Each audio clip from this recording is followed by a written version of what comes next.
Hello and welcome to Cage Fighting. It's your main man Andy Gillard here. Hope everyone's keeping well in the world right now.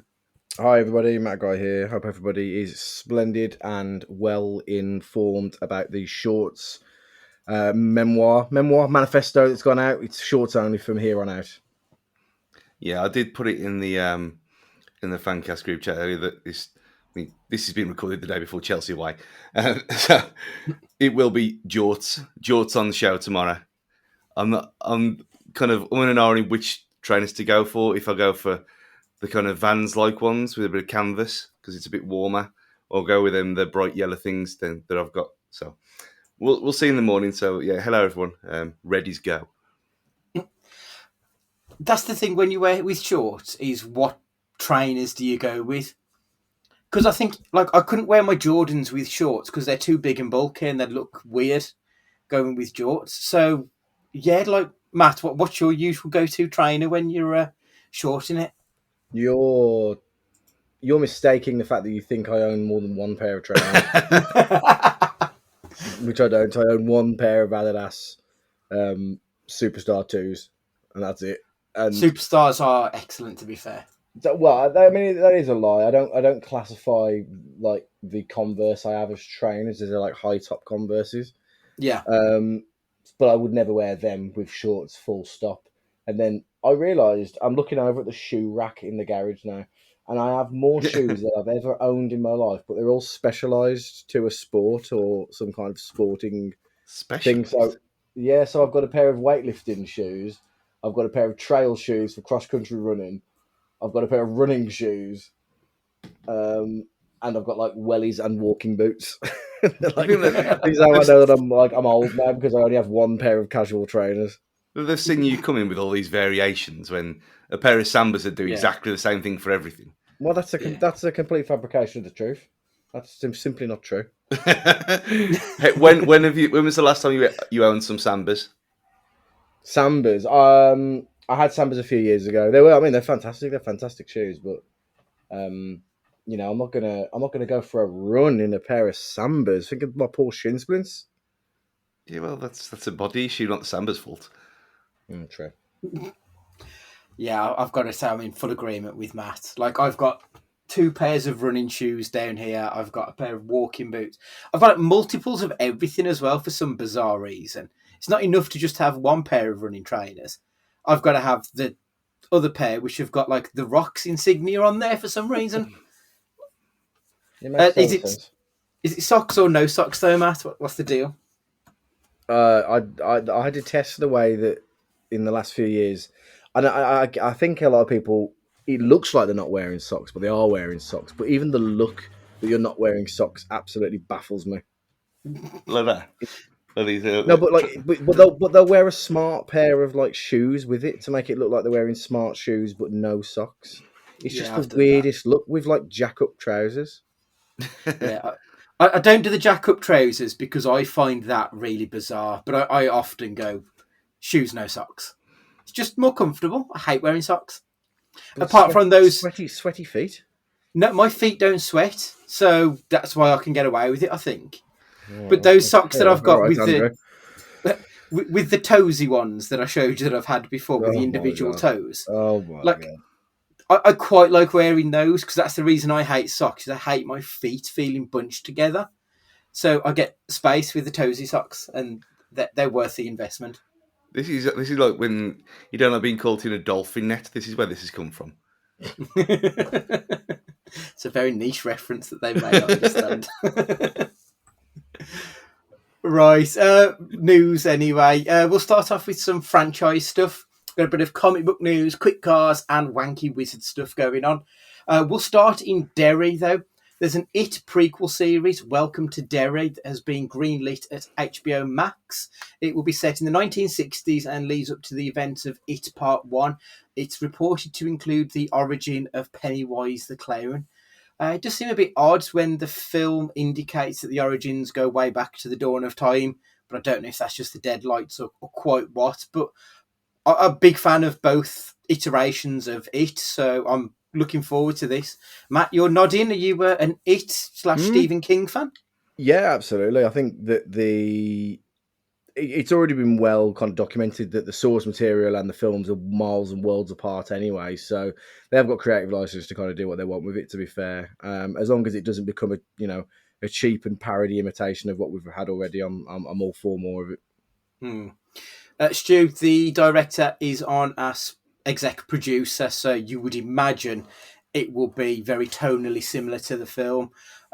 You've got to be looking forward to this too, surely. Yeah, I think that's the main point to make, that they need to keep it the same is the key there. You don't want it splintering off to.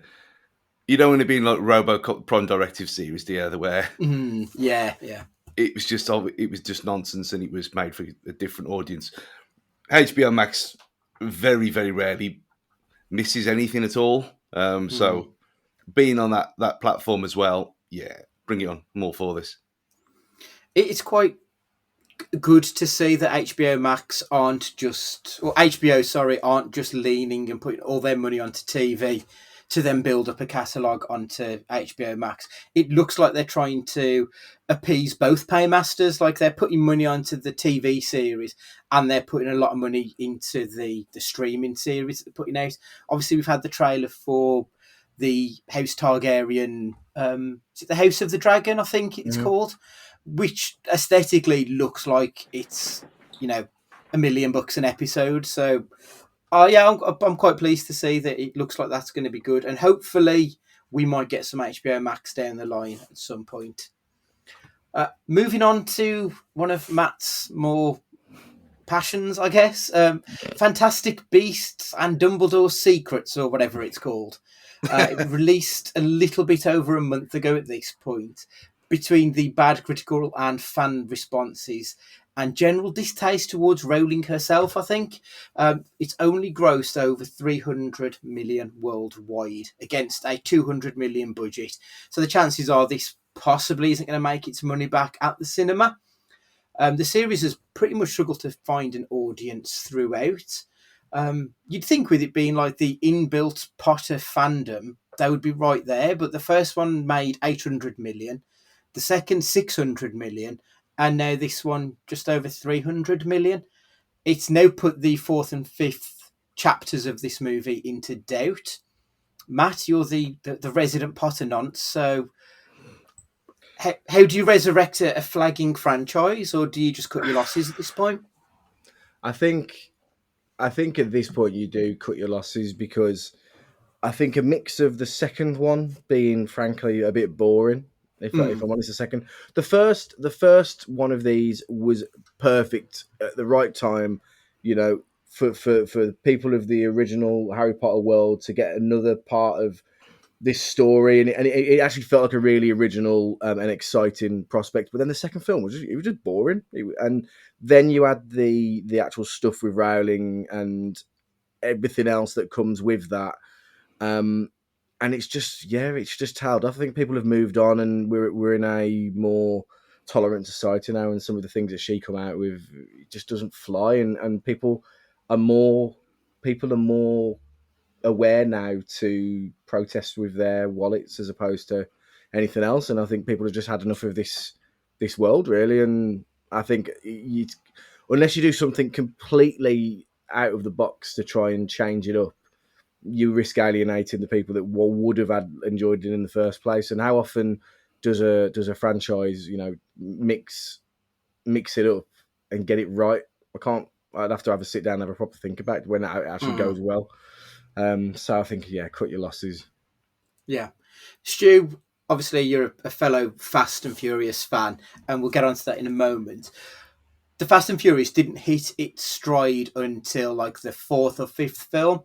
So something like Fantastic Beasts, which is about to do its fourth movie, if it ever gets greenlit, do you think something like just completely changing tone would be the way forward? Because that's how Fast and Furious made their, became a bit more popular than just chavvy car racing bollocks. Should we see Eddie Redmayne in a souped-up Honda, or how would you rescue this? I mean, you've not watched any of the Harry Potter films, have you? I've seen the first four. I don't know what that's the thing that I've obviously. I think we were too old at the time when the books came out It kind of passed me by. Obviously my sister's all in on that stuff. Me 4 years younger, and it was like that kind of. It's like you and Power Rangers, where you just missed it by a few years. Just missed it, yeah. So I was never in on that phenomenon anyway. But I enjoyed them. I enjoyed the first 4 films. I've got them, as I keep saying, we always talk about this. I will watch them at one point. But when Matt said I can't think of a franchise that's flipped, the Fast series was exactly what I was thinking of, because it changed from the DVDs and all that stuff to what it is now. But if there is only 2 of these films left, I don't see why they just don't finish it, because I don't know if the story's all written out already. You don't want to leave like Golden Compass and just leave it on a cliffhanger, do you? So I think just cut the losses, just get it out, and then just deal with it later. But it does seem that the fans of this series are more likely to kind of vote with their wallets because of the controversy around her than anyone else. Like, you look at a lot of things, a lot of the shit that's gone on. Like, you'd still going to see Pirates of the Caribbean, wouldn't you? You're still going to see stuff like that because their audience is there for it. But the kind of Harry Potter world seems to be quite, let's say, tolerant. I don't say woke either. It's just probably more modern, and they've got principles that they want to stick to, rather than me, who don't care about artists. I've said many times, I couldn't care less. And this stuff is going to affect the game as well. Hogwarts Legacy at Christmas, where you saw the trailer, all the backlash on the trailer on the YouTube comments was, oh, fuck J.K. Rowling. Nothing to do with her. She's not even involved in it.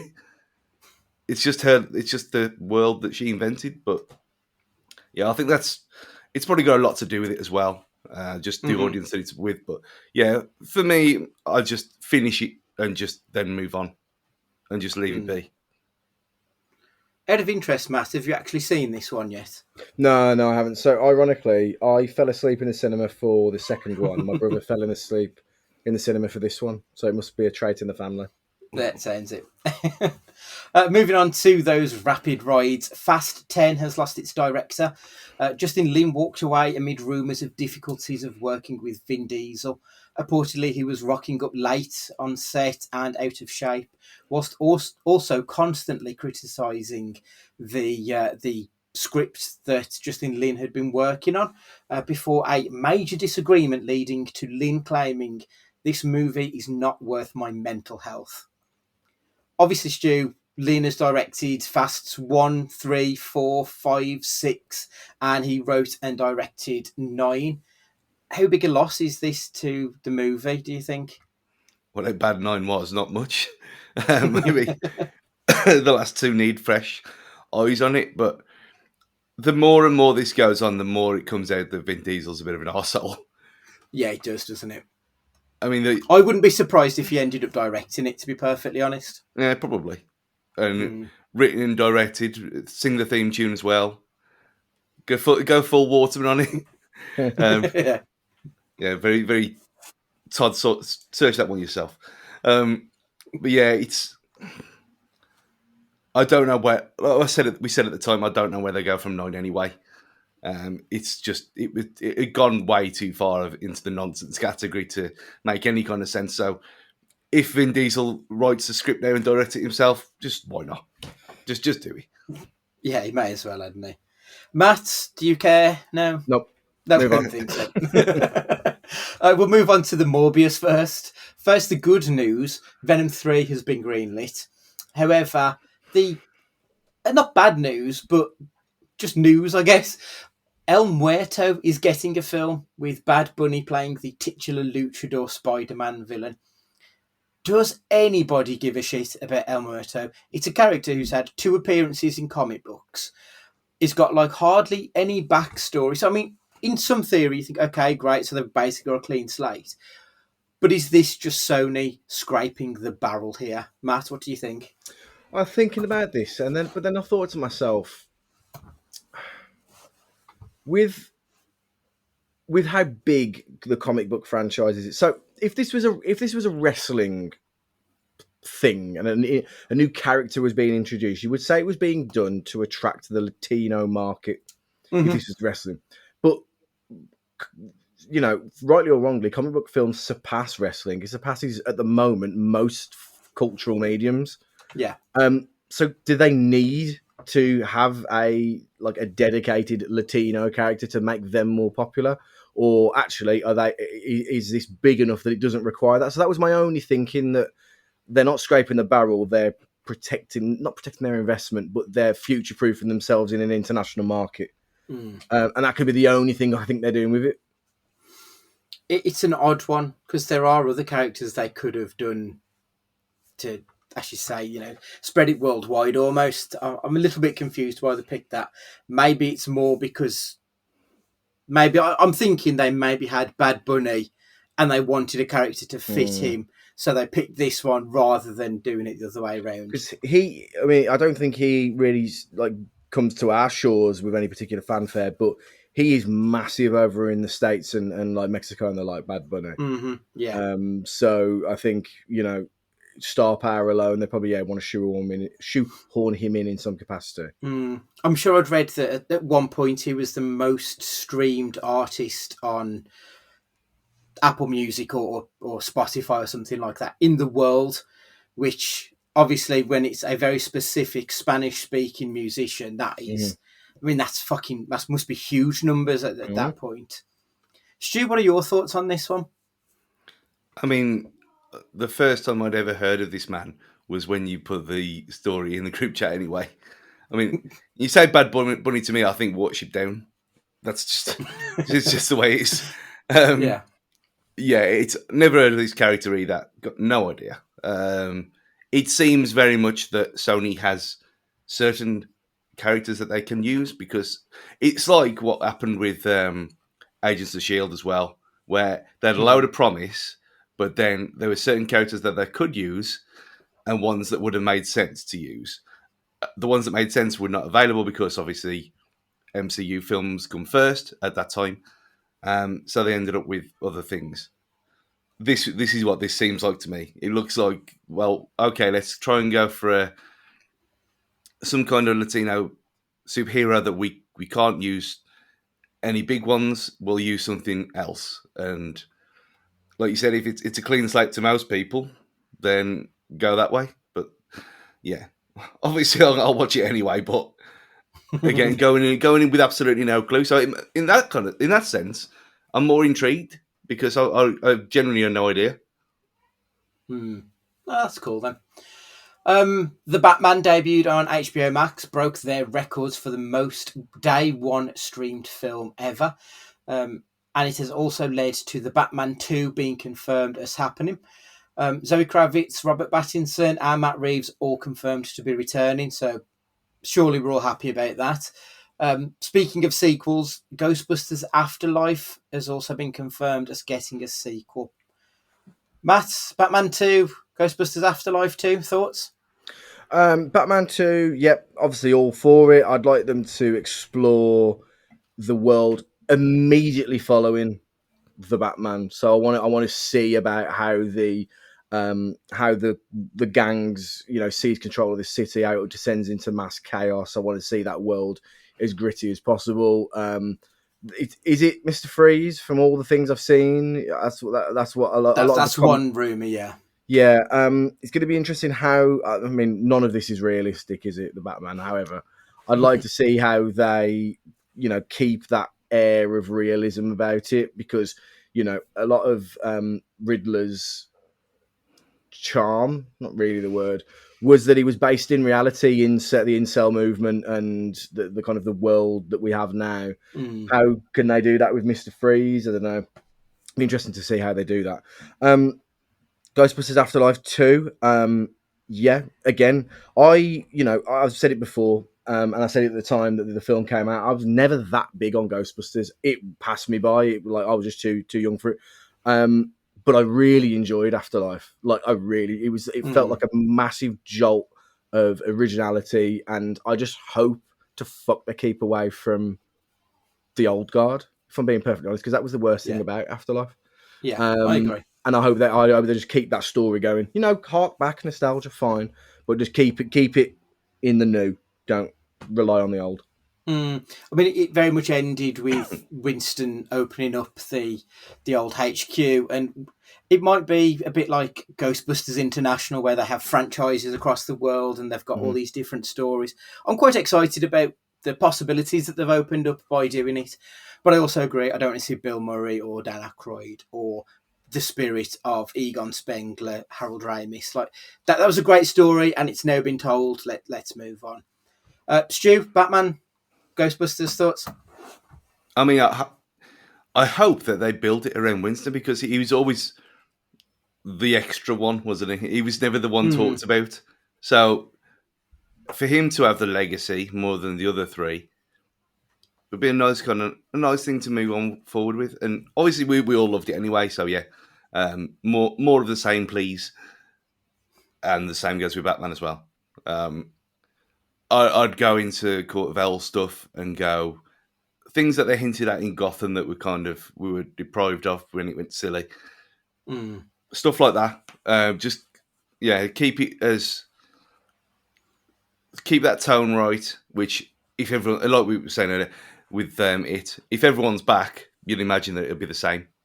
The same as at least the first 2/3 of that film, rather than the end. But that's nitpicking. But yeah, both of these were superb in their own right, and more of the same is a good thing. Yeah, absolutely. Right, that's the news out of the way. Matthew, have we had any listener questions in? We have. So kicking it straight off with something that may mar us in the future for potential sponsorship opportunities. But David Evans wants to know, you can only keep one major cinema chain. Which one is it? Cineworld, Odeon, View, etc., etc. Stu? I've only ever been to a Cineworld, so I can remember. I mean, I went to Showcase years ago, but I don't know what that's a part of, if anything at all anymore. So from purely that point of view, I've only ever been to a Cineworld, so to keep that. It's a good question. I don't think Cineworld show a great deal of or much of a movie. It's the word I'm looking for. They don't show a lot of variations. Basically, they only show. In my time, having had my unlimited card, it's been very much aimed at we'll get the blockbusters and nothing else, to be perfectly honest. So I'd quite like something where there's a bit more of a variation. When I lived in Dudley, Showcase was excellent for that. They did have a lot more. They had a lot more secret showings, bring back old films. So I'd quite like to see. So I think probably Showcase, is a better cinema chain, personally. Well, for me, I've only really been to, I think, like an Odeon and a Cineworld myself, but I remember kind of Odeon being the pioneer of this new regime of like what they consider luxury cinema, the first for kind of the reclining seats and food being brought to you and everything like that. Is Showcase a chain? Or is that just a thing around here? Yeah, it is. No, it's all across the country. It's got quite a few different ones. Well, and you've got Cinema Deluxe. Showcase can go in the bin. That's for me because anytime I've ever been near the one at Castlegate in Dudley, it's made me want to hurl my car into the dual carriageway. So I'll go for the Showcase. I think I might be wrong, but I think we've got a debut question from We Needed Roads podcast, who want to know: you have to pit two Cage characters against each other to the death. Who do you pick? What do you think would make of the characters? What would make the most entertaining fight? Do you think, Andy? I would go with Nicolas Cage from Face Off as Castor Troy, and Nicolas Cage as Sean from Face Off as well. So we'll just have two versions of Cage, both from Face Off, both fighting each other. Okay, nice. I like it. Yeah. Inception. Yeah. Stu? Cage from Mandy. It's Cage from. I think Cage from Mum and Dad. That would be good, to be fair. Yeah, that'd be brilliant. That would be really good. I think I was going to kind of go Mandy and Willy's Wonderland, to be fair, for both kind of like the violence and carnage, but they're obviously very, very close together, aren't they? But no, great question. Thank you for getting in touch, guys. Really appreciate it. Matt Cuddington wants to know. He wants to know what was the worst film or actor Razzie that was the most undeserved. Might take a little bit of stalling for a quick Google there, but David Court had commented on this one. And he'd put they had retracted Bruce Willis's ones based on the recent events, of course, talking about his now retirement from the acting world due to his ongoing medical conditions. That being said, you know, he has put some shite in. So, do we have any Razzies that you think might have been undeserved? Yes, Stanley Kubrick, worst director, The Shining. What? Yep. And Brian De Palma was up for worst director for Dress to Kill, Scarface, Body Double. Oh my god, This is why I hate the Razzies, because they're not actually looking at the worst films; they're just looking at the least popular films. Yeah. Or in case of Twilight, they're the most popular films, but they're not the most popular with cineasts. So automatically they are shit. Like, don't get me wrong, I'm not a Twilight fan, but at the same time, there is no way that you can compare that to something like The Room, for example. And the fact that they had that award for the worst Bruce Willis film of 2020 and then pulled it because he was ill. And don't get me wrong, it's awful that he's ill, but if you're going to be a cunt, at least back yourself up and say, right, well, we're going to stick with it. At least have the courage of your convictions, and they don't even have that. Well, this is what I said at the time about this. I said it to David on Twitter that he still made these films and he was still shitting them. It doesn't matter that he was ill. Yeah, it's sad. He still made these films and they got released. I don't care. Obviously, I care that he's ill. So I love the guy and he's done great stuff. But he still made the money from being ridiculous and awful. So I got no sympathy in saying that them films are terrible and shit. There's another one out this week. I seen it the other day. It's just put it to the list. But you can't retract stuff just because of conditions that you didn't know before. It's bollocks. I mean, mine would be just looking at that was Kevin Costner in The Bodyguard. Like it's not a good performance, but how can you say that's the worst performance of the year? Of an entire year of madness, really. Oh, while we're in this thing, I met David and his lovely wife Tara, friend of the show, on Saturday night in Coventry, and I can now completely categorically state that after a few drinks, she's nowhere near as posh as she sounded on air. Oh, really? At all. If you think Coventry, that's exactly what she turned into. She's a bit of a gobshite then, is she? Is that yeah, absolutely. It's like that's an exclusive. Take it to the bank. That's it, yeah. Almost like a Coventry Janet Street porter. Good gracious. Incredible. Simon Gold wants to know, what is the optimal time to go to the cinema? I prefer the early showing so I can have the rest of the day for whatever, and knowing practically the showing will be empty. Asking as booked my ticket for Doctor Strange for the 7 a.m. showing on Thursday, so he would have already have been to this. I've got to say, I agree. I am planning on going tomorrow morning before the Wolves game, just so I get as empty a cinema as possible.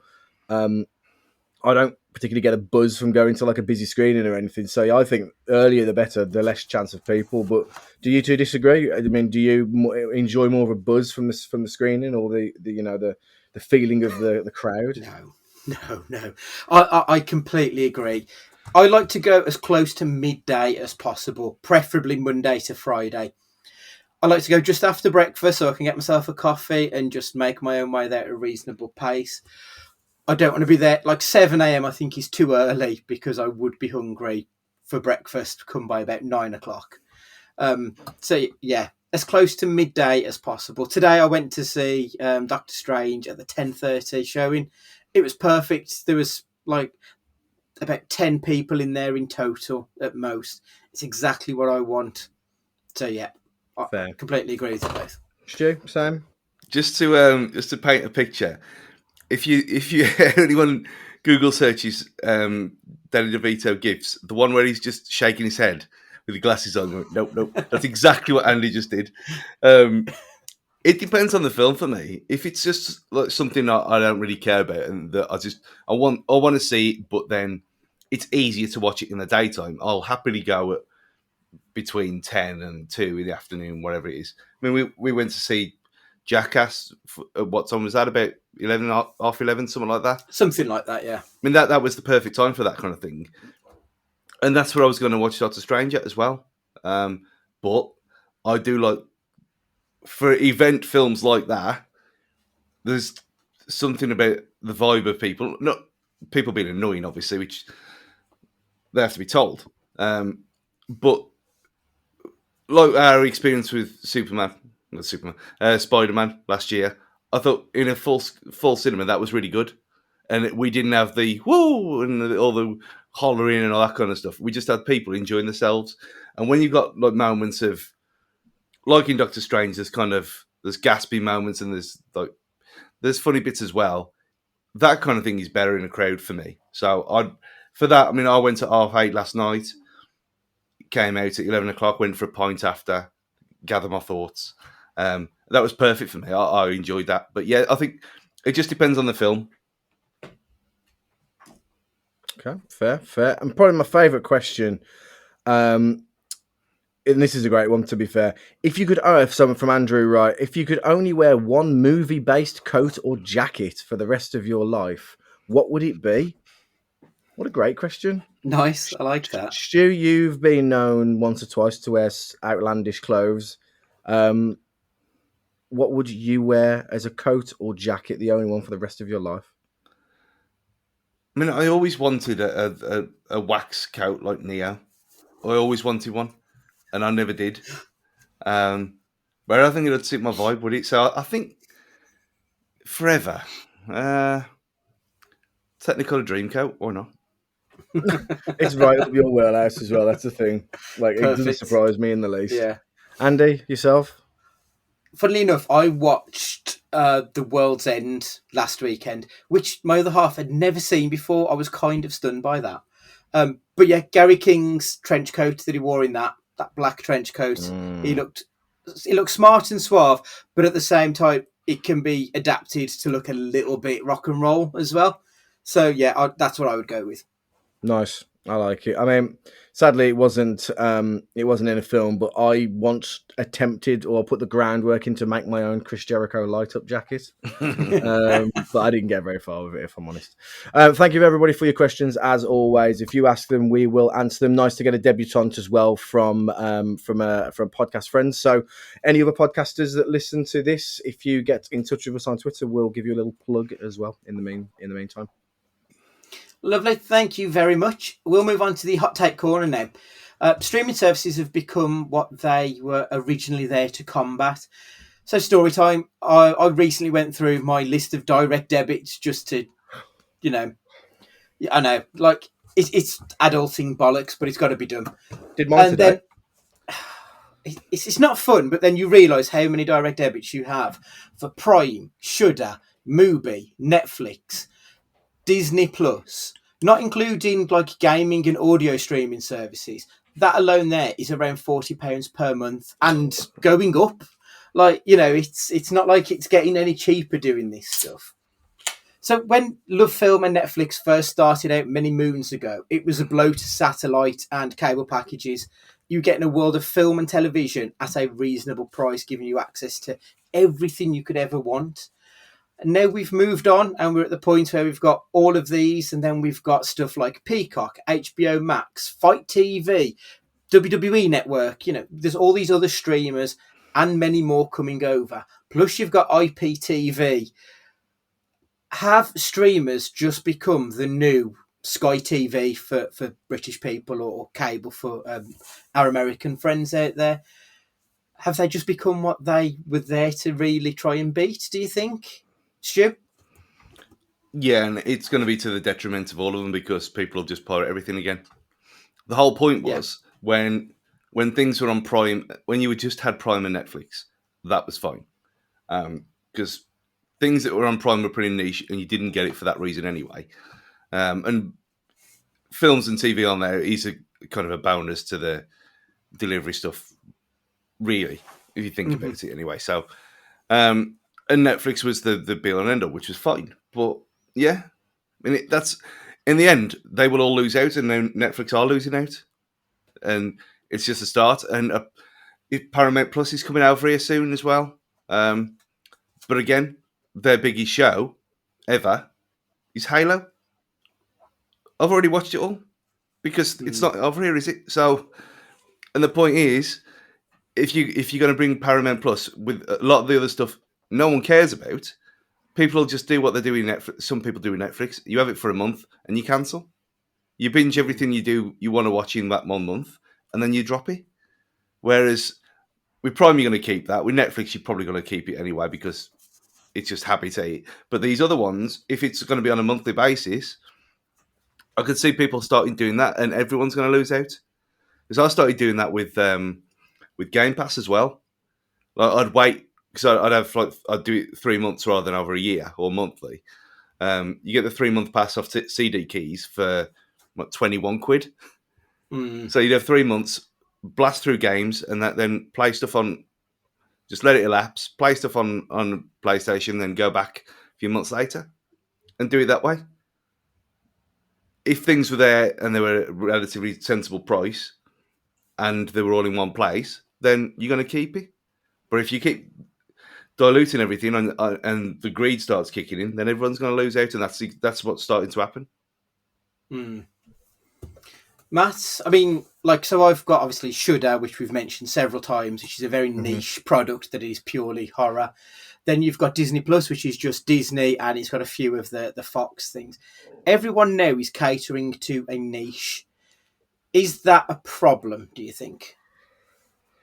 I don't think it's a problem because there's always been niche, and people will continue to want to pay for niche to get that thing because it's niche because you can't get it in the mainstream. So I get that. I've got a problem with that, but I think generationally, Netflix, it's just the new normal. Streaming is just the new normal now. So there will always have to be something's going to have to come along to change the new normal and be the new thing. I think like what you mentioned there, Stu, I think that single use subscription will have to be the new normal. People won't want to have to be.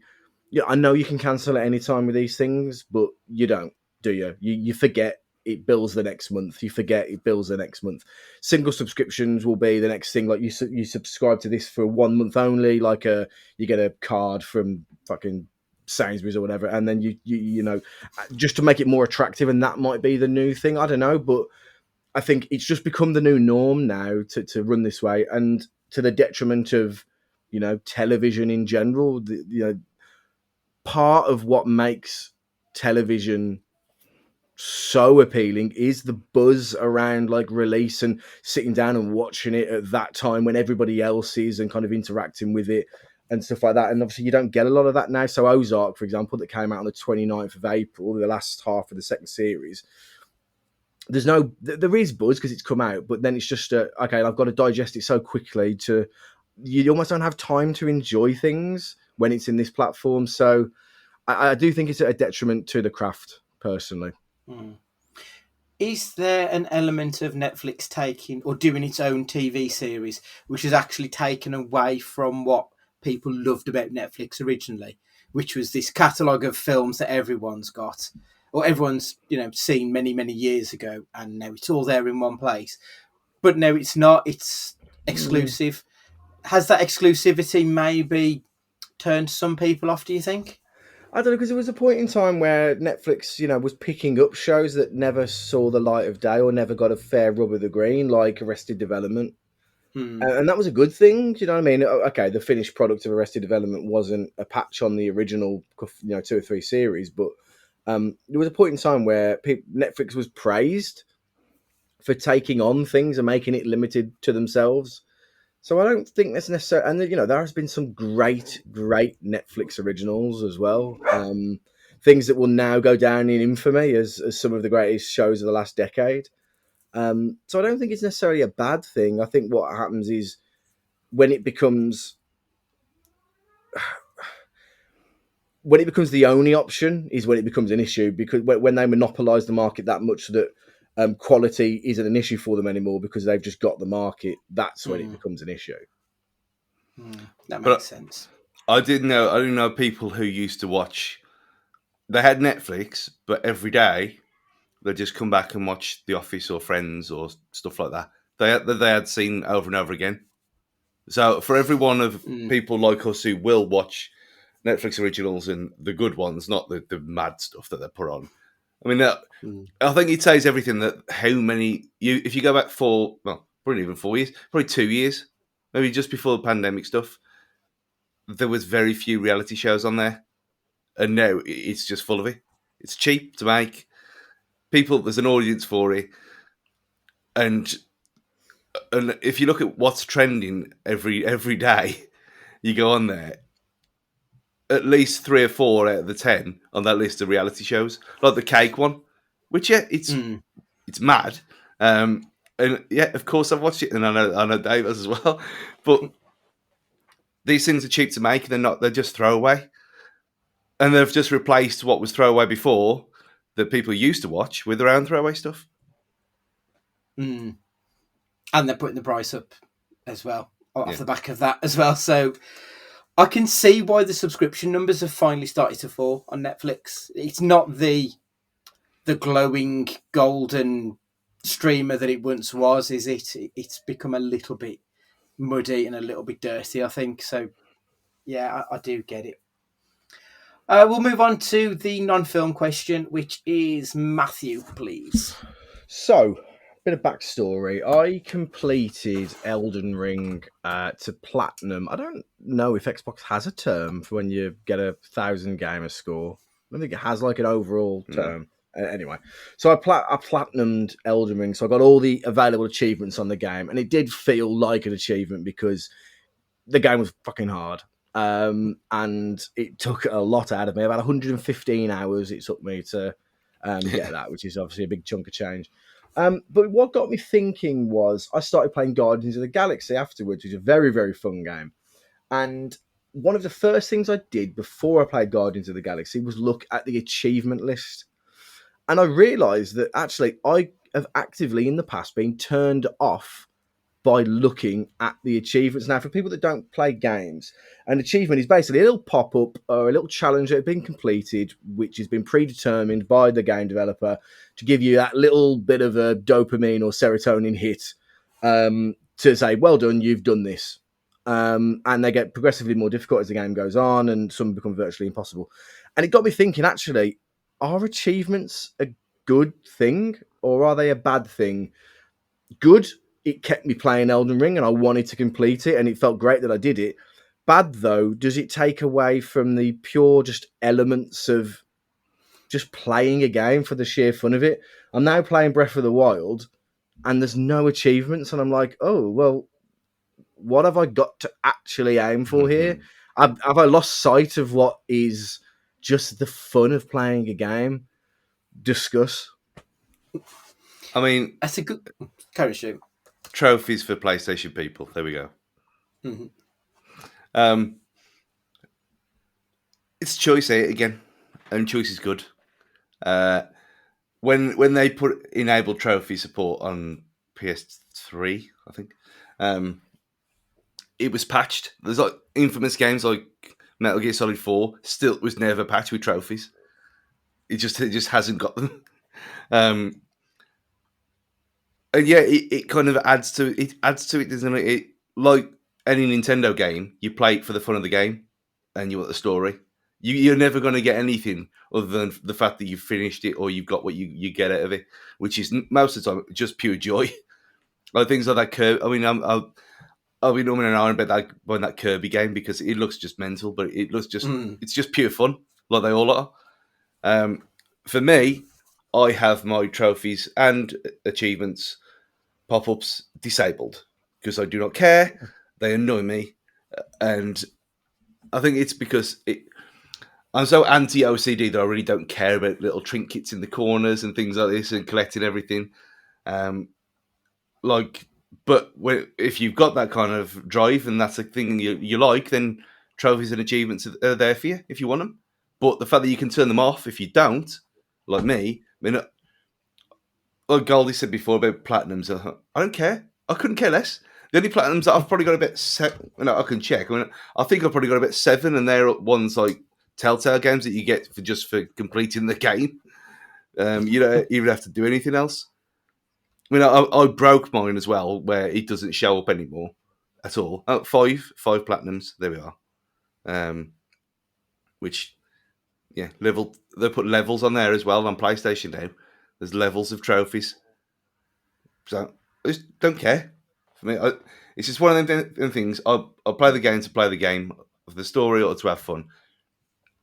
I don't really want to achieve anything anyway because what do you? I mean, I know you get like money and stuff on Xbox for certain achievements. Eventually, that's never been on PlayStation. It's all for bragging rights. But yeah, if you don't care, it doesn't matter. But the fact that they are there, they should be on all of them, just through choice and just to give people who like them, they're there for you. Andy? Yeah, I'm sort of with Stu. Like, obviously, there's a difference between collectibles and achievements or trophies in PlayStation terms. I like to complete a game and then go around and collect all in Batman Arkham, for example, get all of the Riddler trophies. I like that.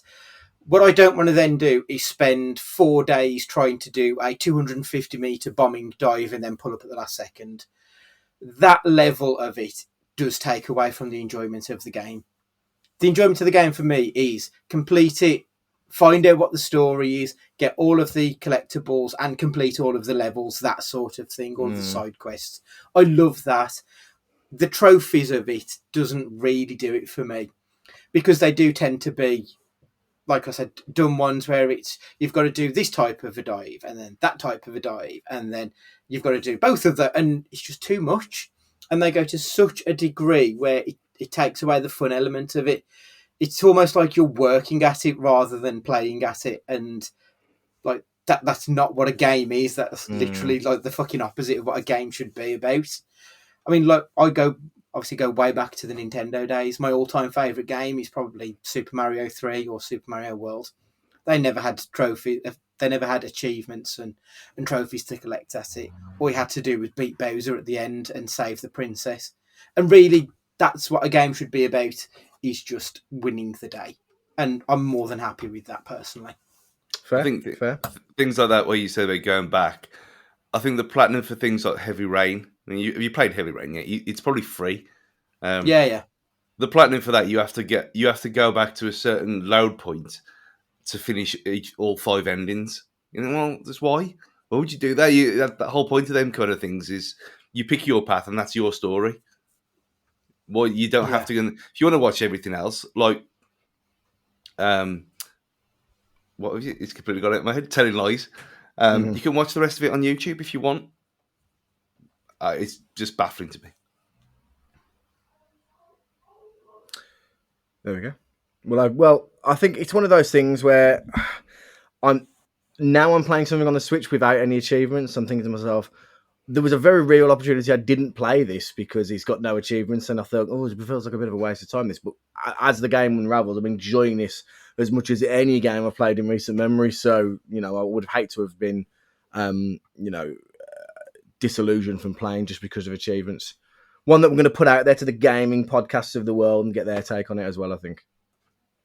It's a good question, especially when you think, like, effectively, that's what modern life sort of is. When you look on Twitter and Facebook, when you try and get your likes and all that stuff, the gamification of normal life is to get that dopamine hit. So it's when you're playing that game and you just get that pop-up saying you've achieved something you didn't know you were even doing. You think, oh, good, okay, that's going to take me through to the next boss.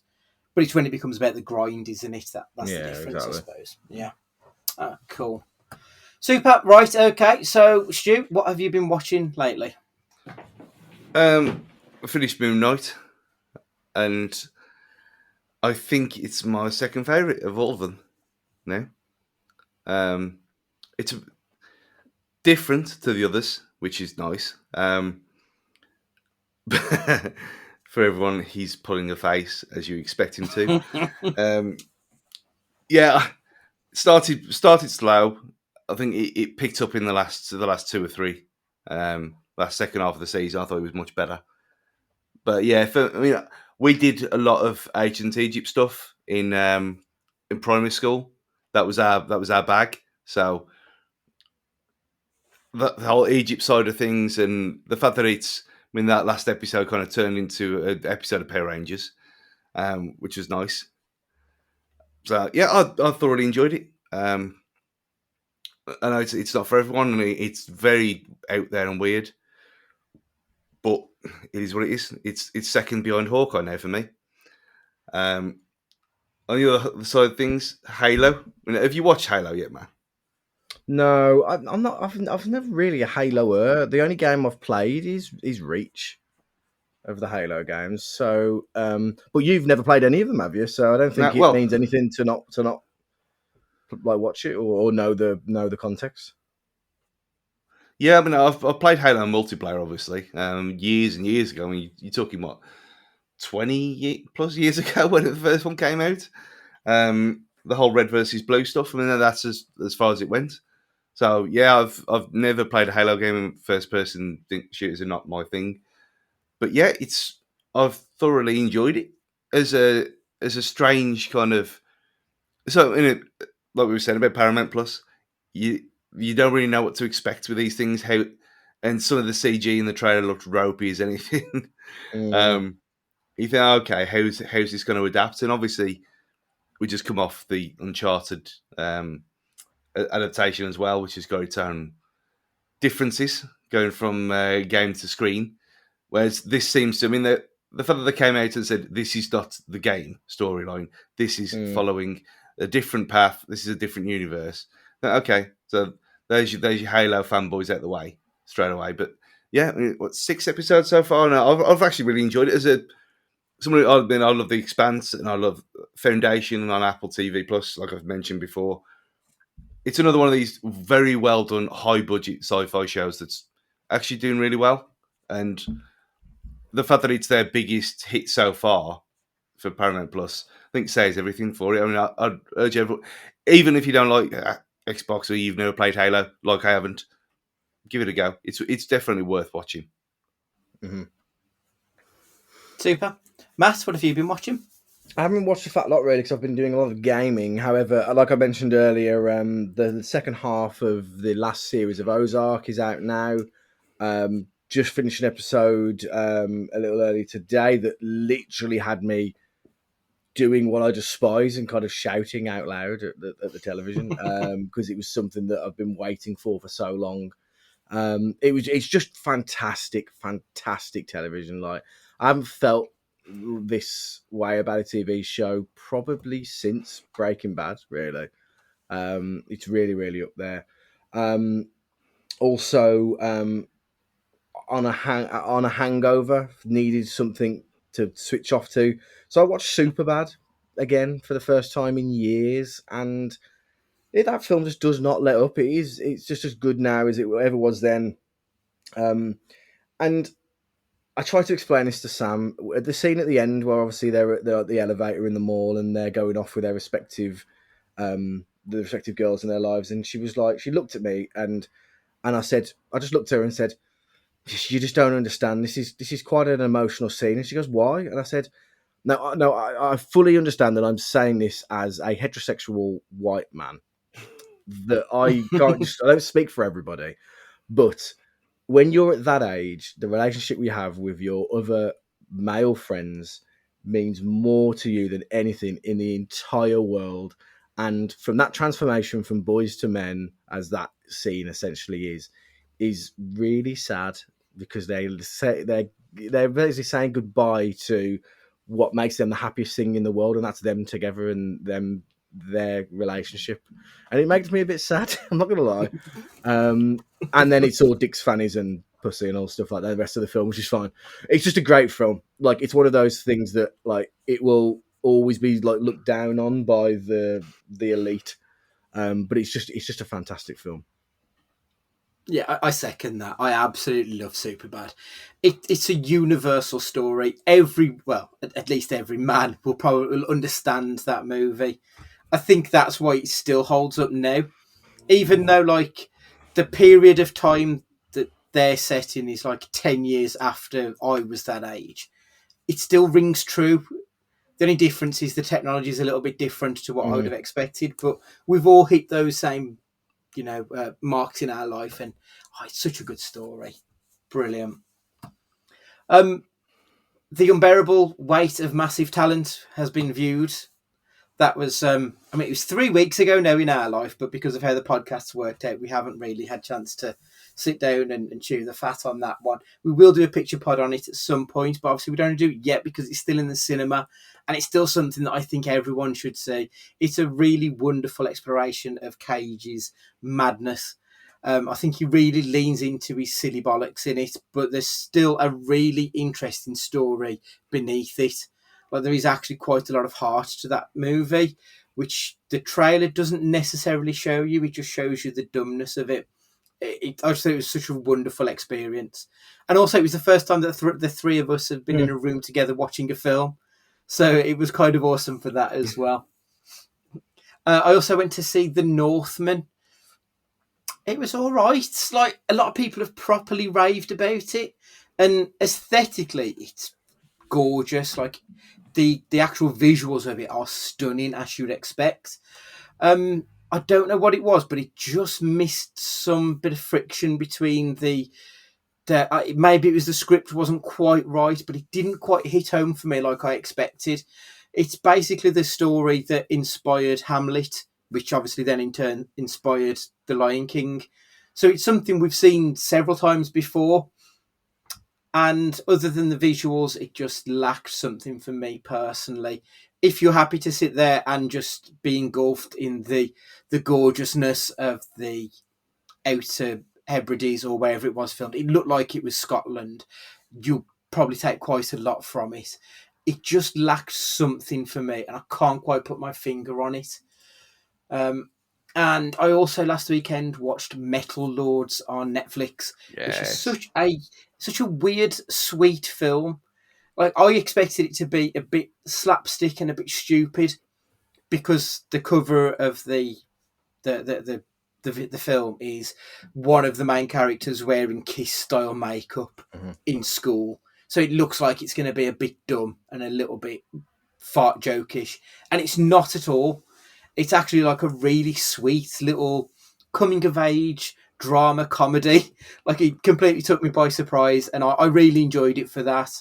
It's not the best Netflix coming of age. I still think Moxie is a better film, but I would recommend it to anybody who likes a coming of age story. It was lovely. So we'll move on to our questions next, and the first one, if I get back to my script, is Stuart. Ooh, full names. Almost like Sonic. Which we should have said, yeah, Sonic 2 was great as well. Yeah. Yeah, so again, cinema last night, since they've come, Cineworld, they've started doing this weird thing where they don't put any sound on before the trailers, and even then the trailers are really low. I think because they know people just talk through them anyway, and no one cares. But then you have the turn your phones off thing that no one pays any attention to. And the last few that I've been to, you've still had people messing about on them, looking at them, like turning them off. And you think, well, it's got to the stage now where enough people have had enough warning that now we need some kind of like you have to, when you go through a metal detector at the airport and you have to put them in a little tray. If you go to the cinema with a phone, you need to put it in a little box because you can't behave and you can't be trusted. Is this a thing that should happen? Because for context, Andy was texting us while watching the trailers today, and I was just thinking, if this had been someone else, he would have been getting mad. So now, people have not learned. It's 2022, and people are still doing this shit. So if you can't behave, phone's in a box. I'm okay with texting right up until the card comes up. As soon as you get Doctor Strange and the Multiverse of Madness, that is when the phones go on airplane mode and into your pocket. Anything after that is completely against the rules as far as I'm concerned. Because like you, Stu, you do your thing where you close your eyes and plug your nose or whatever it is to block out your trailers. I just go onto Reddit or Twitter or whatever and just read something rather than trying to get involved in the trailers if it's something I don't really want to get too involved in. So I don't think we should have to put stuff in a box because we are adults at the end of the day and we should be able to not be dicks. But once the lights have gone down and it's pitch black and all you've got is the light of the screen, you don't want other people's phones taking your eyesight off the screen. It's so intrusive.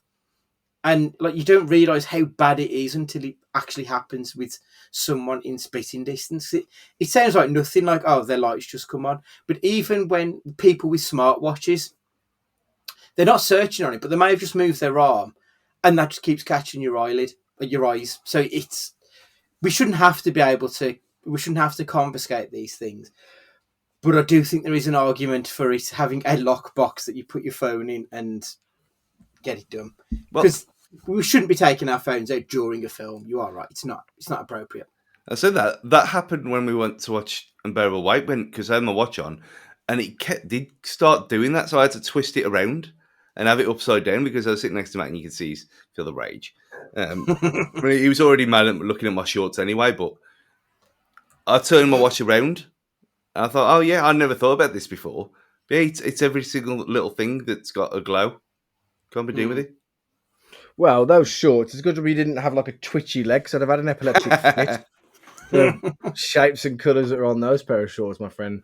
I think when it comes to like the technology in the cinema, I'm as guilty as it for anybody. So my watch will vibrate and flash if I've still got steps left to take for the hour, for example. And I can see why that'd be distracting for people that are just watching and stuff.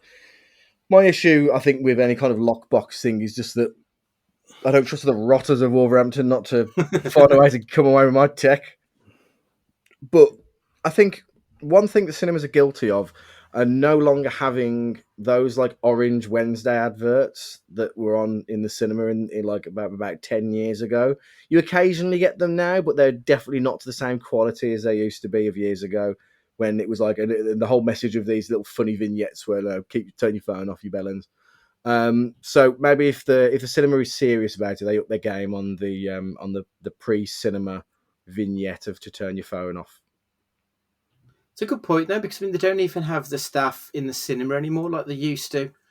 Like you always used to have a member of staff in the screening as well. So if there was an issue, there was somebody there to sort it out. They don't even do that. They just have one person guarding one half of the building outside. So well, they don't care. So I've seen someone come in a Cineworld screening recently with a pair of fucking night vision goggles on, and they've looked around and gone, okay, right, to make see sure. if anyone's on. I think it's to make sure no one's filming, I would presume. Which I thought was overkill in the other direction. Like, do you know what I mean? If it was like heat, and I'm sat there in like a sweaty mess because I've ate all my popcorn before the film started, as I've known to do. Do you know what I mean? I don't want to be seen like that. That's fair. What do you think, Stu? Would you happily hand your phone over to the people of Cineworld? I mean, it doesn't have to necessarily be a bot. I mean, I was thinking of that because I'd watched Better Call Saul, because that's back as well. But there's only 3 episodes of that so far, so I don't really want to talk about it yet. And he went through an airport scanner like that, and amazingly, they have got that at the Tottenham Hotspur Stadium as well, outside the ground, where you have to before you walk up the steps, and before you get into like the outside ring, you have to go through an airport scanner. And there's like a little box that you put your stuff in, and you go through.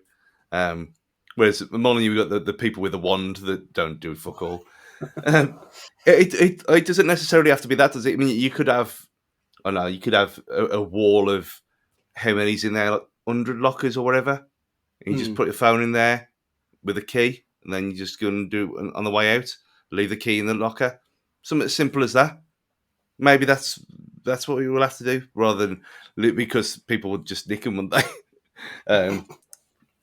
Yeah, Ideally, like you said, you wouldn't have to even think about doing these things, but people are twats, so it's the world we live in. It's true.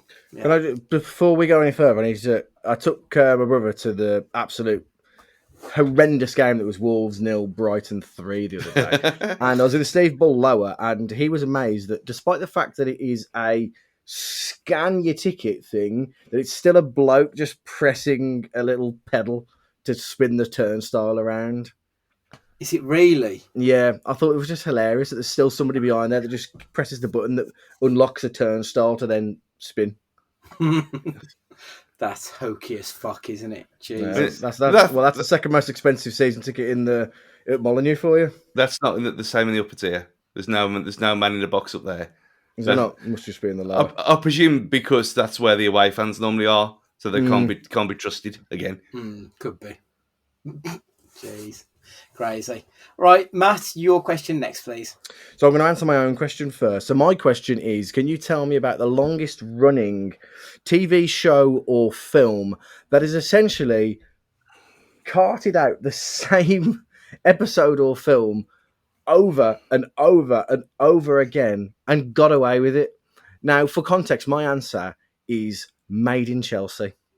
So Sam watches Made in Chelsea and she has watched it for years. And I swear to Christ, it's the same episode every week. It's the fallout from the last week's episode. Then it'll be the girls and the boys will go off on their separate man and women dates. And then there'll be a separate date where the people that have bickered in the last episode get together and they have a paddy. And then the love interest couple, which is the flavour of the week, have a falling out in a nightclub or they're at a party. And then the whole wheel revolves again. And it happens every fucking week.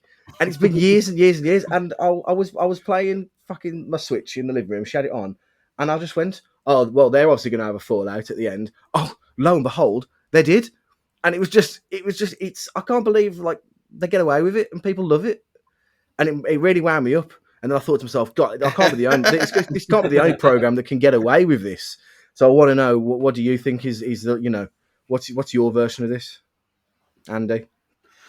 Like when you mentioned it, like the Made in Chelsea of it all, it very much reminded me of the 80s cartoons, the children's cartoons back then. So like your Thundercats, Transformers, they all basically had the same episode every single week. They just may have had a different coloured bad guy that week. That was the only difference. But the film series that I think has been churning out the same movie time and again, and I might have to Google this because I think it was 1974 was the first one. Halloween. I think all of those movies have basically been the same movie, and we've still got another one to come. And there's been no real variation. It's just been that we've had Jamie Lee Curtis running around with Michael Myers slowly walking after, but trying to keep up with that, and that's pretty much what everyone's been.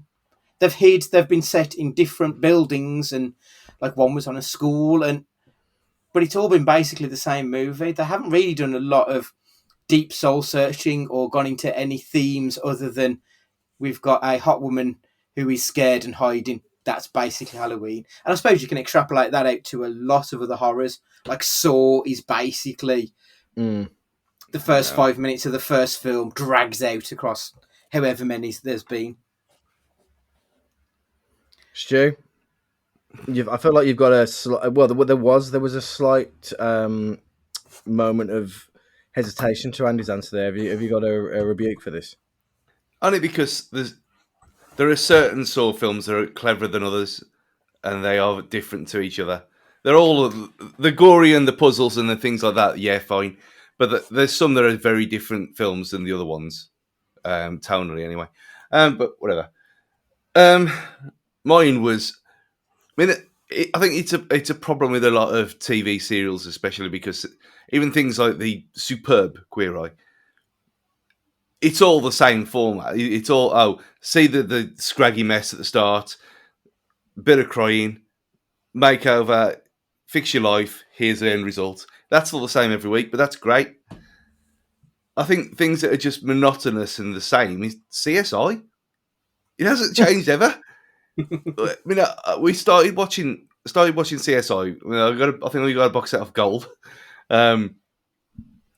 when Ethan was in vitro. So what was that, 12 years ago or whatever it was? And watched a few. Well, I think we watched about 15 episodes or whatever, and it was the same every week. It was the same thing over and over again. And the fact that it's still going on, and yeah, I think is it Vegas now or whatever. They just put a colon and different place all over the world, wherever, different place in America, Miami, Vegas.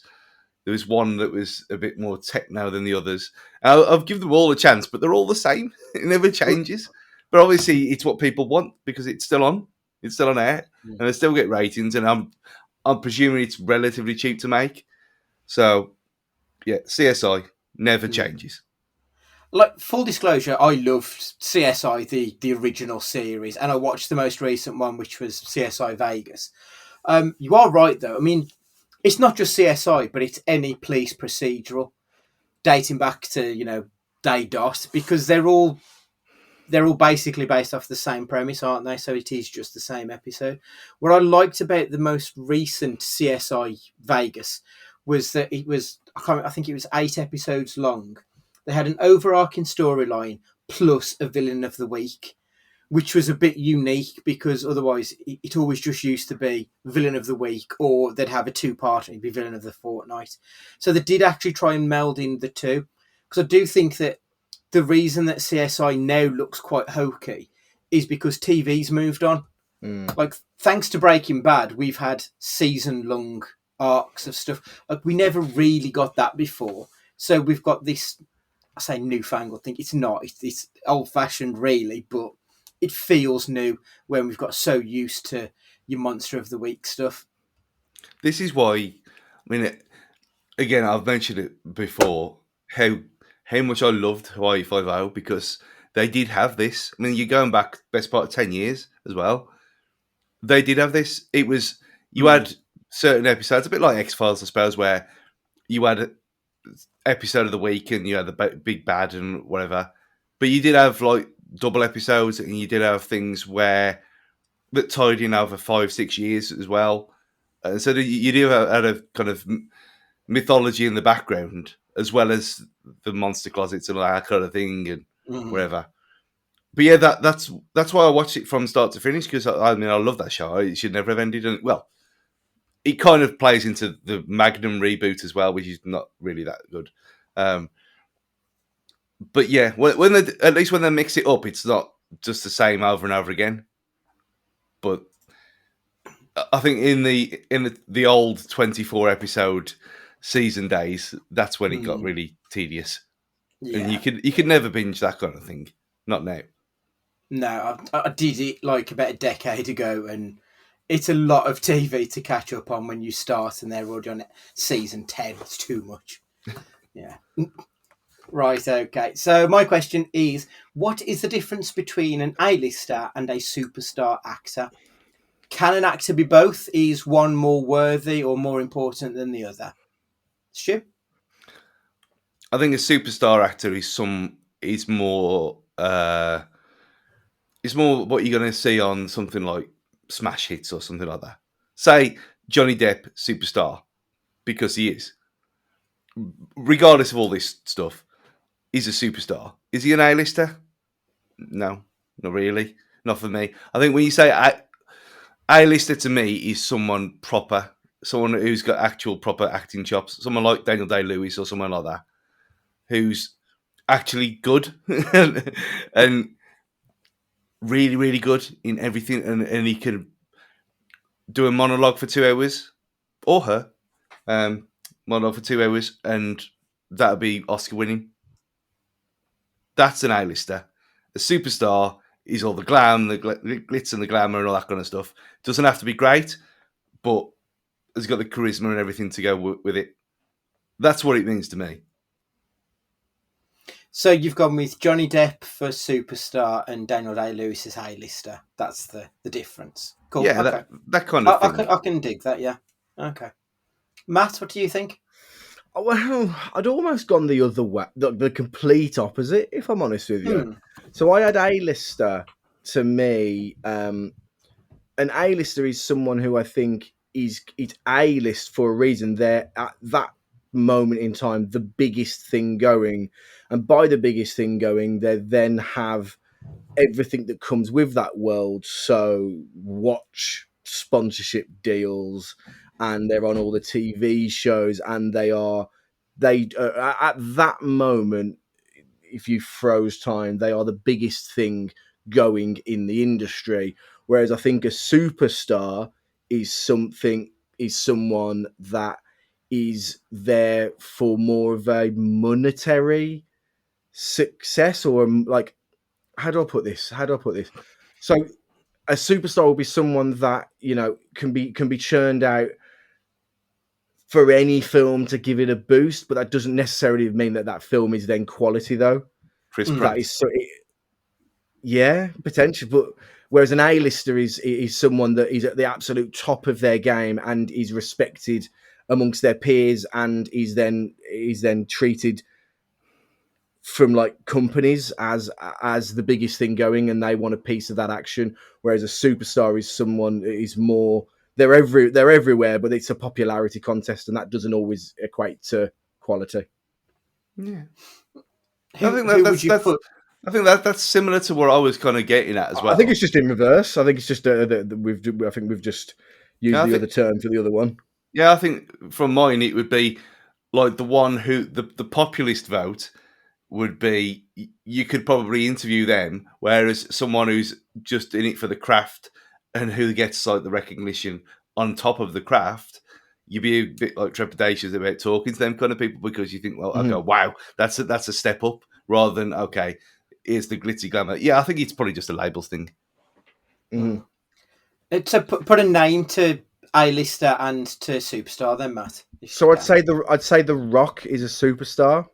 Mm-hmm. I'd say you can attach his name to nearly anything, and it will generate a buzz and excitement. But I don't think he is.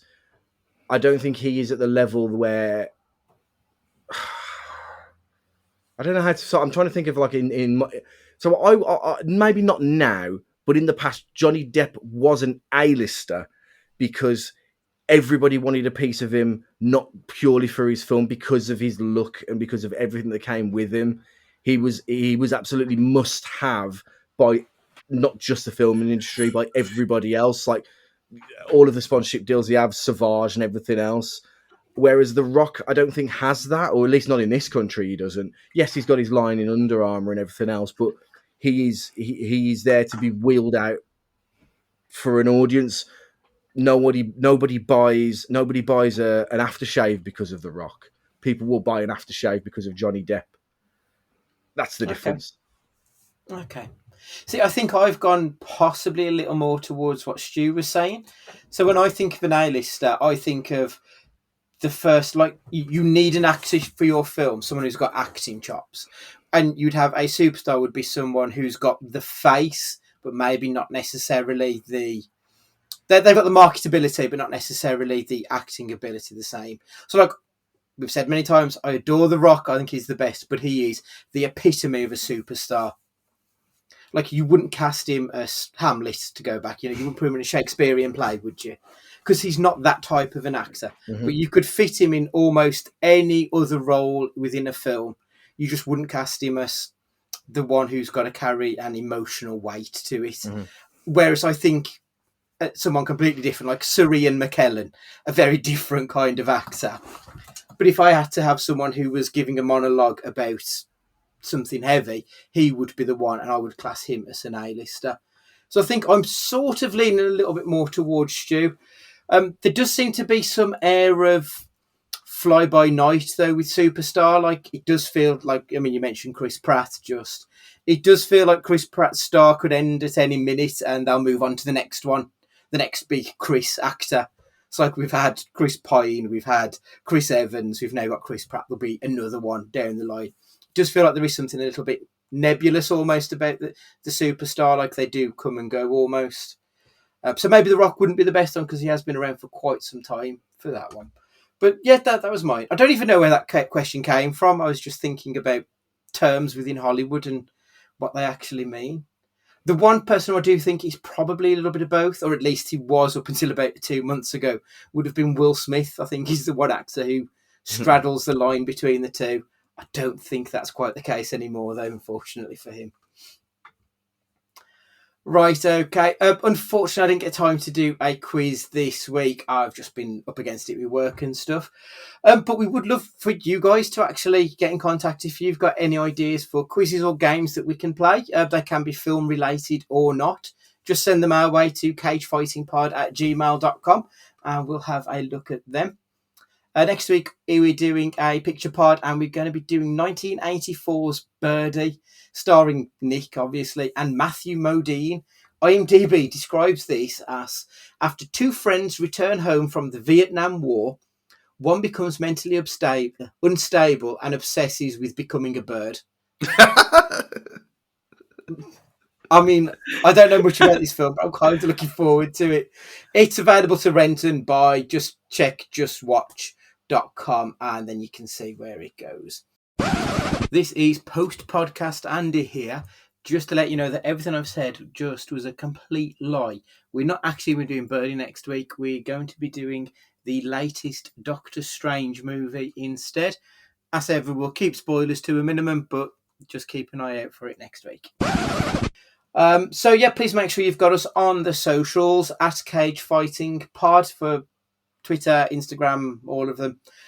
So for this week, Matt, can you hear me? Matthew says goodbye, everybody.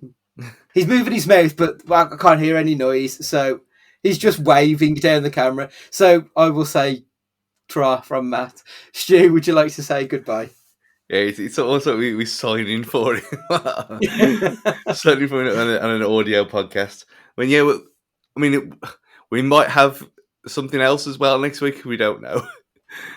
Yeah, we'll see. Yeah, you might have a surprise in store, but who knows? So yeah, enjoy your week, people. Have fun. Ta-ra. And it's goodbye from me, and remember, be excellent to each other.